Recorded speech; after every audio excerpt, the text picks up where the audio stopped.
kill all the graduates of Harrow and Eton and Harvard, and Oxford and Cambridge. They've lost a whole generation of the youth of England. And so they approach Americans at the Paris Peace Conference and they say, you've got to take over leadership. I mean, we want to have world government under Anglo-Saxon domination. The only country that can do it is America. And then Professor Quigley tells us how the Council on Foreign Relations was formed out of these meetings. It's all there in the book. And of course he tells how they took over the control of our banks and our foundations and our corporations, how they took over the control of our government. It's all in tragedy and hope, the history of the world in our time. No wonder somebody destroyed the plates to the first half of the book. Well, it's a fascinating summary. If you read pages 324 of the book, he tells you how the central banks are going to work to create a feudalistic system throughout the world. On page 325, he tells you the most carefully kept secret of banking, and that is that banks create money out of nothing. On page 866, he will tell you what the plan is. You're going to have elections, but it's not going to make any difference who you vote for because they're going to control who gets elected. And they're going to number every one of you at birth. They're going to follow you through life, through your education, your service, maybe voluntary, maybe military, through your health insurance, your disability benefits, your old age benefits, and even the death benefits. And you're going to be totally controlled. Isn't that wonderful? And he thought that was really wonderful because he looked upon us common people as the petty bourgeois. That was his term. The people who supported Berry, Goldwater. He had total contempt for you and I, but he was brilliant. And we owe him a debt of gratitude. He was a genius. I mean, I poured through his papers weeks on end trying to understand this man and really what it was all about, what motivated him, what energized him. On pages 950, and of course his most famous statement, and I'm sure most of you have heard it, he just simply talks about how these foolish right-wingers believe that they're communists in the American government. And they thought that the communists were responsible for Eastern Europe going communist, and the communists were responsible for China going communist. And these right-wingers, these foolish petty bourgeois, don't understand. This myth, like all fables, does in fact have a modicum of truth. There does exist and has existed for a generation an international Anglophile network which operates to some extent in the way the radical right believes the Communists act. In fact, this network, which we shall call the Round Table Group, has no aversion to cooperating with communists, and often it does so. For I've studied this for 20 years and was permitted for 2 years in the early 1960s to examine his papers and secret records. I have no aversion to it or to most of its aims, and have for much of my life been close to it and to many of its instruments. I've objected both in the past and recently to a few of its policies, but in general my chief difference of opinion is that it wishes to remain unknown, and I believe its role in history is significant enough to be known. On pages 1200 and 1201, he tells you that wars are not fought to win anymore. In fact, Bill Clinton, of course, was a student there in 1966 during the Vietnam War. And Professor Quigley told him the truth. We don't go into wars to win them. We don't go into wars to defeat the enemy. We just go into wars to further our own interests, and we leave the other government intact so we'll have somebody to negotiate with. Is it little wonder that Bill Clinton, understanding what this war in Southeast Asia was totally a phony war, should you be surprised that Bill Clinton didn't want to risk his life fighting in the jungles of Vietnam when he understood the power elite didn't want to win that war? An awful lot of brave men died, but what did they die for? For the limited aims of our power elite. Well, on pages 1247 and 1248, he lays it all out. He says, you know, we have a two-party system. But most people talk about a right and a left, a conservative and a liberal. There's a difference. No, you don't understand. What we need are both political parties just the same. So you can vote one party out as often as you want to. Vote out the rascals, but it doesn't make any difference because the same foreign and domestic policy continues. He had it all laid out in the book. Little wonder the plates of the first half of that book were destroyed. But this is not the first time. I can give you example after example of active suppression of books here within the United States.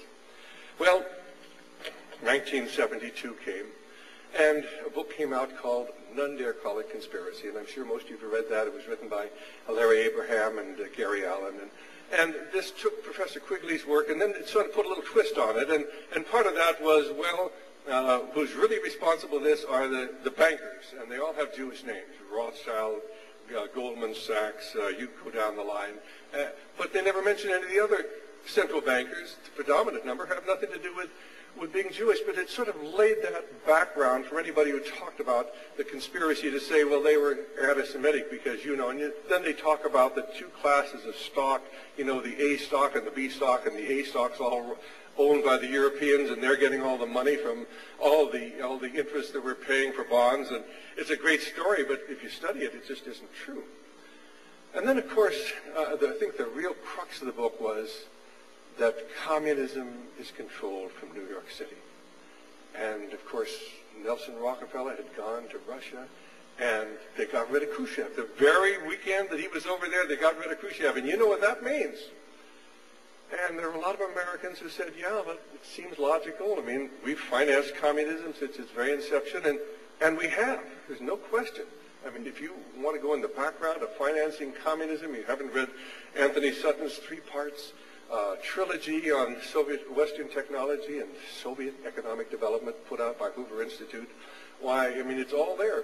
We financed communism from its inception. You get hold of Herbert Hoover's memoirs, and of course he was in charge of relief during the immediately after the First World War. 95% of the relief efforts sent to Russia, massive amounts of food and medical supplies, and where did they go? To the communists. 5% went to the anti-communists. Now, that's hardly what you would expect if Russia was really a danger to America, and if the Russians were really trying to destroy capitalism. Is it? It doesn't really make sense. If you read the biography of General Wrangel, he was the commander of the Army of the South, fighting the communists who were advancing, and he was a white Russian, and the majority of the army didn't want communism. The majority of people in Russia did not want communism. But General Wrangel made one serious mistake, and that is that he allowed himself to become dependent upon the British, and once they controlled the supply lines, they said, you will stop all further resistance, you will retreat to the Black Sea, you will be evacuated, and that's the end. And General Wrangel never understood what was going on, but what he didn't understand was that the English government at that time was totally controlled by Lord Milner and his people. Because in 1916, when Lloyd George was elected the Prime Minister of England, replacing the initial Asquith, who was the initial Prime Minister, who got England into the war, and the English people wanted to get out of the war. What they didn't understand is that Lloyd George had a secretariat, and 4 of the 6 members of that secretariat just happened to come from the 20 or 30 people that were in the round table. And there was a war cabinet. Who was on the war cabinet? Why, Lord Milner and 2 other men.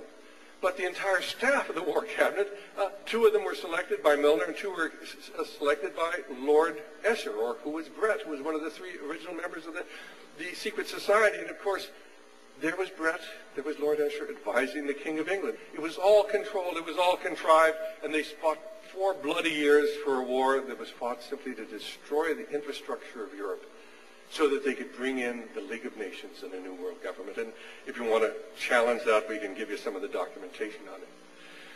Well, anyway, this is an amazing, amazing story that Professor Quigley laid out in Tragedy and Hope. But the question was, how did he know it? I mean, if you read Tragedy and Hope, there's not one footnote. Not one. So, 1980, I decided I was going to find out what the basis of this was, and I went back to Georgetown, and I spent several weeks going through his files, and that's where I found the tape that we have, a taped interview with Professor Quigley where he tells you the story about how his publisher destroyed the plates in the first half of his book, and then he talks about the symbol on the back of the dollar bill, the occult symbol, and he says, you know, these crazy right-wingers, they're coming to me and they're telling me that that's the symbol of the Illuminati. I said, that isn't the symbol of the Illuminati. That symbol goes back 5,000 or 6,000 years. That symbol has been used in pagan and ancient and mystery religions for 5,000 years.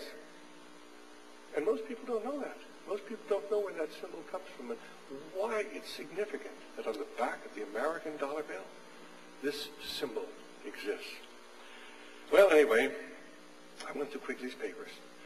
And of course, how he found out about the secret society. I mean, how do you find out about a secret society when everybody's sworn to secrecy? Well, one man, in fact, there were three men